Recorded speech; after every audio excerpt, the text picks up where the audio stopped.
நாம் எந்த கிறிஸ்துவை ஆராதிக்கிறோம்? எப்படிப்பட்ட மனம் திரும்புவதற்குள்ள வந்திருக்கிறோம்? நாம் எப்படிப்பட்ட கிறிஸ்தவர்களாய் வாழ்கிறோம் என்பதை நிதானிக்கணும். நான் சொல்ற எத்தனை பேருக்கு புரியுது?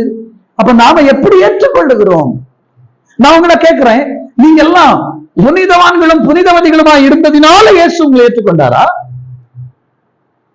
வேதம் சொல்லுகிறது, நீங்கள் அவரை தெரிந்து கொள்ளவில்லை, அவர் உங்களை தெரிந்து கொண்டார். எப்படி இருக்கும்போது அவர் உங்களை தெரிந்து கொண்டார்? நாம் பாவிகளாய் இருக்கையில் அவர் நம்மை தேடி வந்தார். அல்லையா? சொல்லுங்க. நாம் பரிசுத்தவான்களாய், பெரிய நீதிமான்களாய், பயங்கரமான புனிதவான்களாய் இருந்ததுனால இயேசு தேடி வந்தாரா? சொல்லுங்க. இல்ல, நாம் பாவிகளாய் இருக்கையில், ஒன்றுக்கு உதவாதவர்களாக, எந்த பிரயோஜனம் இல்லாதவர்களாய் இருந்த போதுதான் கர்த்தர் நம்மளை தேடி வந்தார். அப்ப அதே போல ஒரு பாவியான மனுஷன் கர்த்தரிடத்துல வரும்போது நாம் உடனே பெரிய பரிசுத்தவான்கள் ஆயிடுறோமே. நம்ம என்னமோ தாயின் வயிற்றுல இருந்து பிறக்கும் போதே